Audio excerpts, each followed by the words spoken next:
This is Marketplace. I'm Kai Rizdal. You want to be healthy, you got to eat right and get some exercise. That is the classic formula you'll hear from your doctor.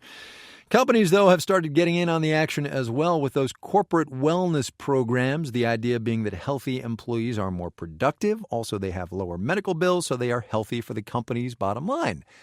Now, are those programs actually worth the money that companies spend on them? That, as Marketplace's Tracy Samuelson reports, is a whole nother question. Robert Granger stands on a thick blue padded mat and stares up at a rock climbing wall covered in rainbow-colored hand and footholds. Like somebody threw a bunch of Skittles against the wall and they stuck. So I'm going to check out a few of the boulder problems. Problems are climbing lingo for roots up a wall. Maybe do some of the easier ones I've done before to warm up. Granger's at a climbing gym called The Cliffs in Queens, New York. He picks out a path marked in bright purple and starts climbing. Thinking, reaching. In about a minute, he taps both hands at the top of the wall and starts climbing back down. Rest, pick a new route, repeat. Yeah, it's a really good place to unwind and think about something else. Membership here is pretty pricey. Granger pays about $1,200 a year, but his company picks up nearly half, $500, as part of its corporate wellness program.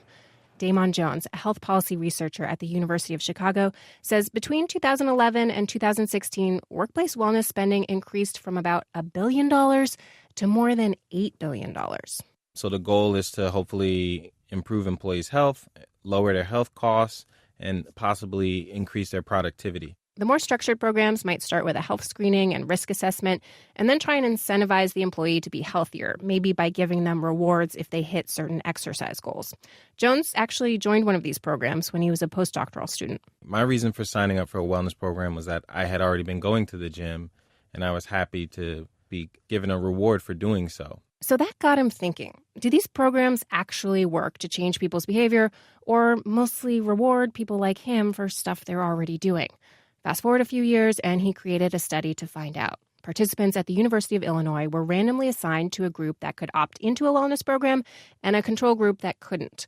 The first question, who would join the wellness program given the option?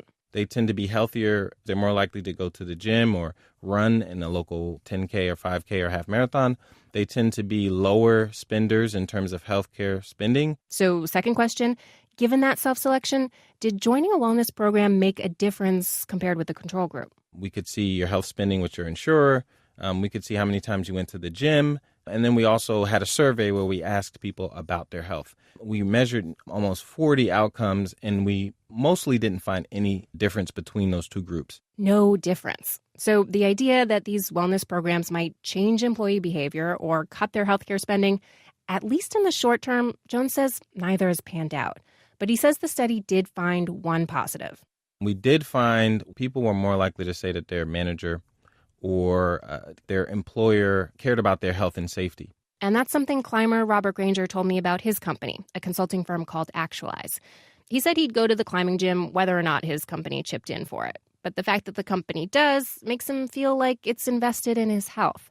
Kerry Wekelo is the managing director of HR and operations at Actualize. She plans quarterly wellness challenges on top of the $500 wellness allowance the company gives employees. Last year, Actualize spent $17,000 on these programs. Well, we feel that it helps with our retention. The average tenure is 8 years at Actualize. She says more than 65% of employees participate in the quarterly challenges, and that she thinks they help with team building and communication as well. But one area she hasn't really seen a change, the company's healthcare spending. I'm Tracy Samuelson for Marketplace. Lizzie O'Leary and the gang at our weekend show did a whole hour about the business of health and wellness. Best way to hear it is to subscribe to Marketplace Weekend in your podcast app of choice.